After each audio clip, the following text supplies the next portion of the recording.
Olá, meus queridos e minhas queridas, mais uma vez aqui no nosso canal para transmitir para vocês um pouco da aula de Direito Penal, a nossa 14ª aula, tá? Então, na nossa 13ª aula, nós falamos das medidas de segurança que estão previstas no Código Penal, no seu artigo 96, 97, 98 e 99. Hoje nós iremos tratar um pouco da ação penal, o título 7º da parte geral do Código Penal, que estão previstas no seu artigo 100, 101, 102, 103, 104, 105, 106 do Código Penal. Bom, iniciamos falando da ação penal. A ação penal, ela tem como objetivo o direito de provocar o Estado na sua função jurisdicional para a aplicação do direito penal objetivo nos casos concretos, tá? É o direito que o Estado, como único titular do jus puniendi, certo? Que significa dizer o direito de punir, certo? De satisfazer a sua pretensão punitiva, tá bom? Esta ação, ela é autônoma do autor, que deseja satisfazer a sua pretensão, e também ela é abstrata, já que independentemente do resultado final do processo, tá bom? E também ela é subjetiva, porque o titular do direito pode exigir do Estado juiz a pretensão de sua função jurisdicional. E também pública, porque a prestação jurisdicional a de ser invocada, tem que ser invocada e de natureza pública, tá bom? A ação penal, ela é classificada como uma ação penal pública incondicionada, ação penal pública condicionada à representação e ação pública privada, tá? Ação, dentre a sua classificação, ela será pública incondicionada quando o titular da ação é o próprio Estado, é aquele que visa a tutela dos interesses sociais e a manutenção da ordem pública, tá? Cabendo então ao Ministério Público promover a ação independentemente de manifestação de qualquer interessado. De acordo com o que está previsto no artigo 100 do Código Penal, que diz assim, ó: a ação penal é pública, salvo quando a lei é expressamente a declarar privada do ofendido.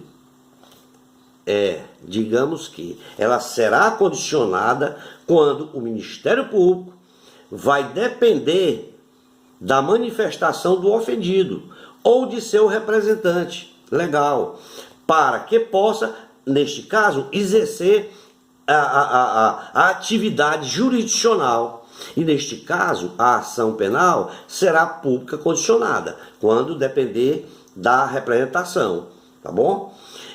De acordo com o que está previsto no artigo 100, parágrafo 1º. Tá? Falamos da ação penal pública condicionada à representação, tá bom? O parágrafo 1º do artigo 100 diz assim, ó: a ação pública é promovida pelo Ministério Público, dependendo, quando a lei exige, da representação do ofendido ou requisição do Ministério da Justiça. E ela será privada quando promovida apenas pelo ofendido ou por seu representante legal, já que a ação ela é sofrida, aí ela atinge o próprio interesse da vítima e de acordo com a oportunidade e conveniência que entender cabível, certo? E que esse tipo de ação está previsto no seu parágrafo 2º e 3º do artigo 100 do CP, do Código Penal. Nós devemos observar que no parágrafo 3º do artigo 100 do Código Penal, se o Ministério Público não oferecer a denúncia no prazo legal, nos crimes de ação pública condicionada à representação, o ofendido pode intentar a ação de iniciativa privada, tá? Vejamos, no seu parágrafo 2º do artigo 100 do Código Penal diz assim, ó: a ação de iniciativa privada é promovida mediante queixa do ofendido ou de quem tenha qualidade para representá-lo. No seu parágrafo 3º, ele diz: a ação de iniciativa privada pode intentar-se nos crimes de ação pública se o Ministério Público não oferecer denúncia no prazo legal. Tá? Nós temos que, dentre esses princípios, essas normas, a gente tem que entender determinadas condições, que vai depender, certo, de alguns requisitos, tá bom? Ou seja, são 4 requisitos primordiais. O primeiro é o requisito da possibilidade jurídica do pedido, tá bom?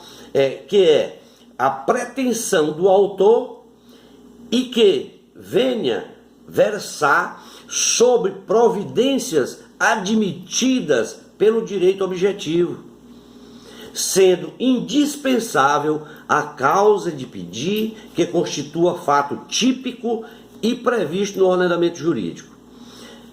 O segundo requisito é o requisito do interesse de agir, que nada mais é que a viabilidade da ação, que deve estar condicionada à sua necessidade, oferecendo ao processo meios fundamentais para a obtenção de sua pretensão e a adequação entre o pedido e o processo penal condenatório. O terceiro requisito é o da legitimação para agir. Tem que haver legitimidade. Quando se fala a esse respeito, dizemos que a ação penal ela só pode ser iniciada se proposta pela parte que tenha o direito de punir. Devemos atentar para que, nestes casos, que na ação penal é exclusivamente pública, somente o Ministério Público pode ocupar o polo ativo da ação. E no polo passivo deve figurar o autor da ação penal, que é, no caso ali, o suspeito, né? Portanto, nós devemos entender que na ação privada, o ofendido ele possui legitimação extraordinária, pois possui apenas o direito de acusar o suspeito e não de punir. Quem pune é o Estado. E o quarto requisito, certo? É o requisito da forma de agir, da forma como é recebida a denúncia ou queixa, que neste caso o juiz, ao analisar as condições, ele deve verificar todo o bojo da ação e, no caso de faltar a algum dos requisitos para a condição da ação, deve rejeitar a peça, podendo aí gerar a nulidade absoluta do processo. Isso está previsto no artigo 564 do Código de Processo Penal, que trata das nulidades, tá? Frisa-se também que no processo penal há também condições específicas da ação, que são aquelas que já mencionamos, né, anteriormente, e da representação do ofendido, ou requisição do Ministério da Justiça, conforme nós vimos anteriormente, tá? Pela entrada, certo? Isso acontece pela entrada do agente em território nacional, certo? Também, quando é caso do Ministério da Justiça, pela entrada do agente no território nacional, quando por autorização do Legislativo para a instauração de processo contra o Presidente da República, de governadores, tudo isso por crimes comuns, tá? E também pelo trânsito em julgado de sentença que por qualquer motivo ou erro ou impedimento anule casamento, no crime de induzimento a erro essencial ou ocultamente de impedimentos, né? Tá bom? Então, a ação penal pública incondicionada, tá? Falamos da ação penal pública agora incondicionada. A ação penal pública incondicionada, ela está previsto, nós devemos entender que prevê o artigo 129, inciso 1 da Constituição Federal, certo? Que diz que é a função institucional do Ministério Público promover privativamente a ação penal pública na forma da lei. A única exceção desta regra, ela está prevista no artigo 29 do Código de Processo Penal, que trata das possibilidades do ofendido ou seu representante legal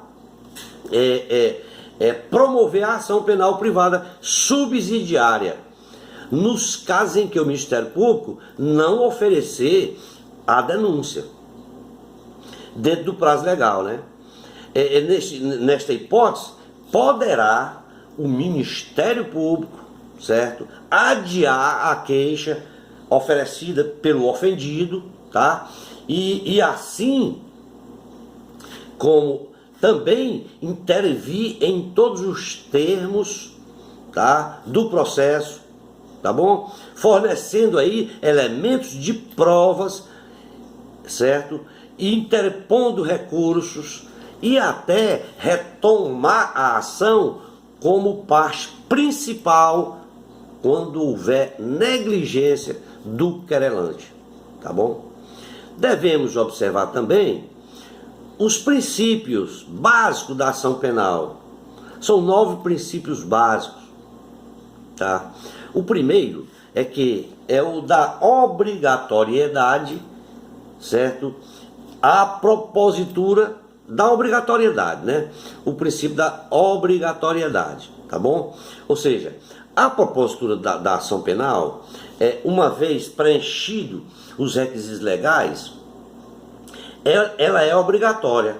Não pode, portanto, o Ministério Público recusar e dar início à ação, certo? Nos casos em que requerer, certo, o arquivamento do inquérito policial, por exemplo, tá bom? Ele deverá justificar a sua opção, que poderá ser negada pelo juiz, que está prevista aí no artigo 28 do Código de Processo Penal. E também devemos ver que quando quando comete-se crime, tá, de prevaricação, por exemplo, o promotor, certo, de justiça que deixar de oferecer a denúncia para satisfazer interesses ou sentimentos pessoais, de acordo com o que está previsto no artigo 319 do Código Penal, tá? Ressalta-se então que há possibilidade aí de transação oferecida pelo Ministério Público ao infrator nas hipóteses de crimes de menor potencialidade ofensiva, que também está previsto no artigo 98, inciso 1º da Constituição Federal. O segundo princípio diz respeito ao princípio da indisponibilidade, certo? Uma vez a ação iniciada, a ação penal, não pode o Ministério Público dela desistir, já falamos, né? Conforme previsto no artigo 42 do CPP. Com exceção de que tal princípio não é cabível nos casos de crime de menor potencial ofensivo, em que o Ministério Público aí, ele pode propor a suspensão condicional da pena. Que isso a gente vê lá no artigo 89 da Lei 9.099, que é a Lei dos Juizados Especiais. O terceiro princípio, ele fala do princípio da oficialidade. Ou seja, o que é esse princípio? É que a ação penal é uma persecução que deve ser realizada e fiscalizada pelos órgãos oficiais. Por quê? Porque elas são públicas, tendo em vista que a pretensão punitiva só pode ser satisfeita mediante o devido processo legal. Sendo assim, compete apenas ao órgão do Ministério Público o exercício da ação penal.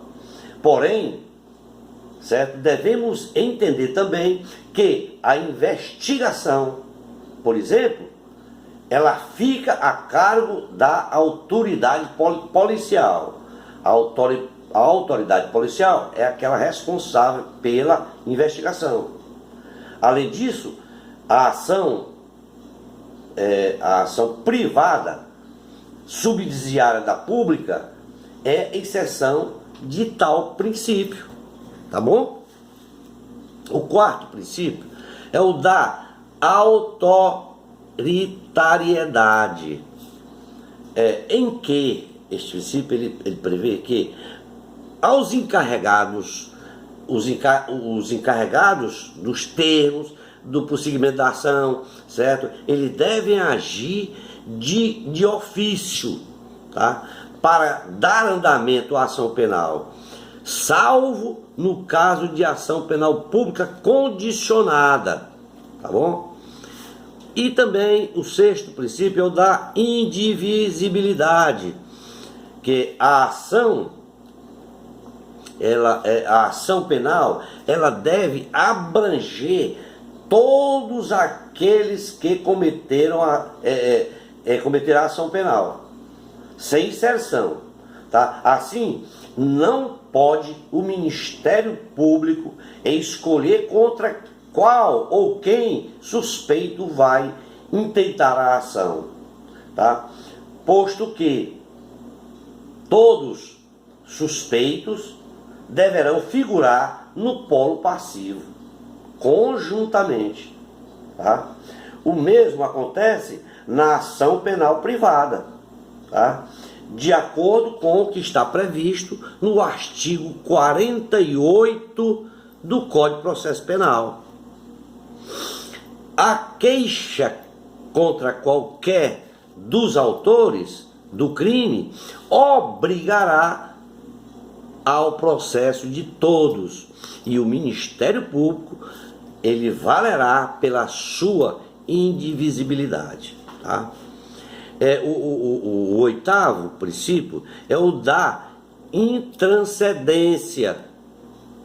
A ação penal ela será promovida somente contra a pessoa a quem se imputa a prática da infração, a pessoa ou as pessoas, tá certo? A quem se imputa a prática da infração, não podendo englobar o responsável por eventuais indenizações, se for o caso, por exemplo, como acontece no ordenamento jurídico de outros países. Em outros países acontece, certo? No nosso caso, no Brasil, não pode haver, tá bom?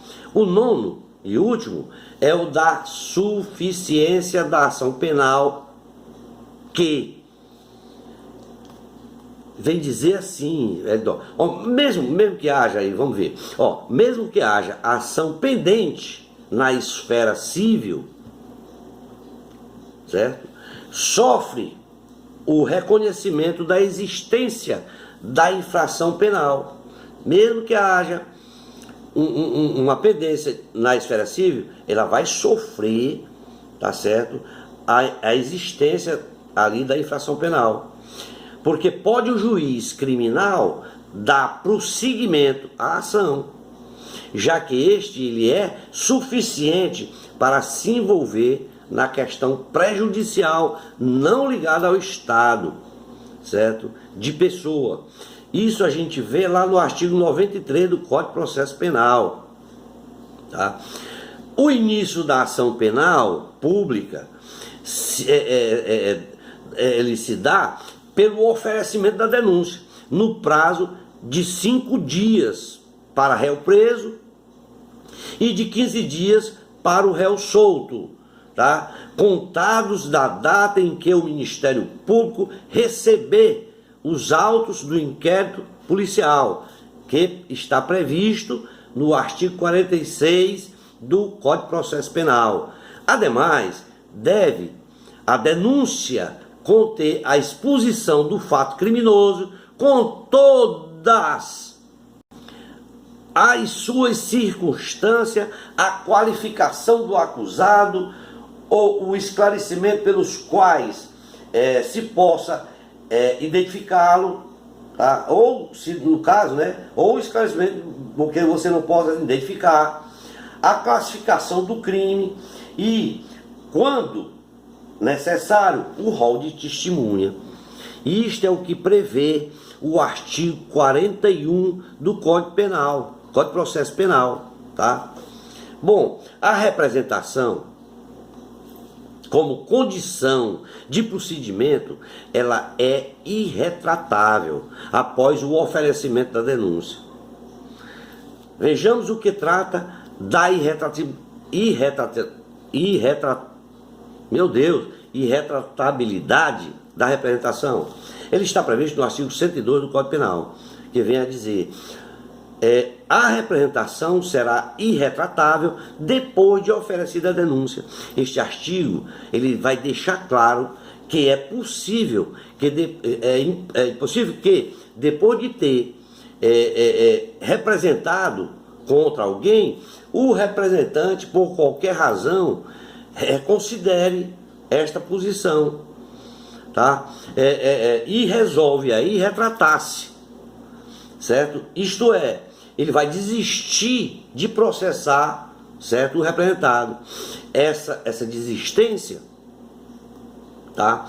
Essa desistência que a lei sugere, trata-se de retratação e que só poderá ocorrer antes do oferecimento da denúncia, sendo que após o Ministério Público oferecer a denúncia, certo? A ação penal, ela se torna indispensável, indisponível, haja vista que a representação, que é a manutenção do ofendido ou de seu representante legal, solicitando ao Ministério Público a instauração da apuração do crime, tá? Cumpre destacar nestes casos que o oferecimento ele ocorre com a entrega pelo promotor de justiça também da denúncia em cartório, devidamente protocolada, e o recebimento, por sua vez, só ocorrerá com o despacho do juiz,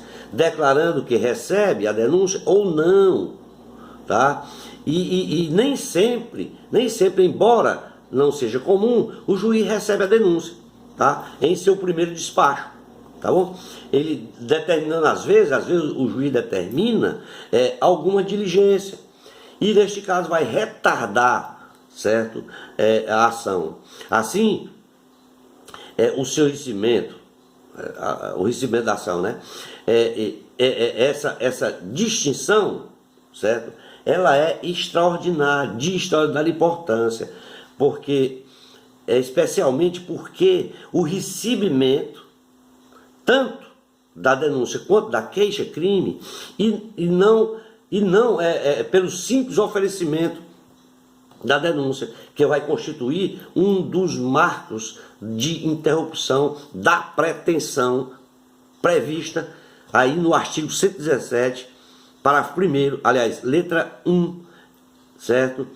Item 1, inciso 1 do Código Penal. No entanto, a irretratabilidade, certo, da representação só ocorrerá depois de oferecimento da denúncia, nos termos do artigo 102 do Código Penal. Tá?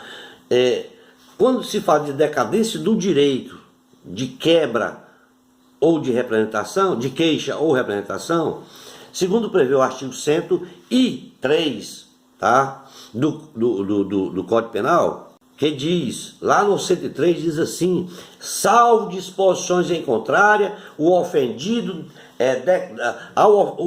decai do direito de queixa ou de representação, certo? Se não o exercer dentro do prazo de 6 meses, tá? Contando a partir do dia em que vier a saber que o autor do crime, quem é o autor do crime, ou no caso do parágrafo 3º do artigo 100 do Código Penal, do dia em que se esgota o prazo para o oferecimento da denúncia. Neste artigo, a norma penal, ela abstrai-se pelo decurso, ele trata aí do decurso de prazo, tá? Conforme estabelecido no artigo 103, tá? No artigo 103, tá bom? Então, no caso, vamos admitir que no caso da vítima ser menor de idade, certo? O prazo para esse mesmo prazo para se representar ou ingressar com a queixa-crime, ele corre também para o seu representante legal, de acordo com a súmula 594 do Superior Tribunal Federal, que diz assim, ó, os direitos de queixa, os direitos de queixa de representação, tá, podem ser exercidas independentemente pelo ofendido ou por seu representante legal.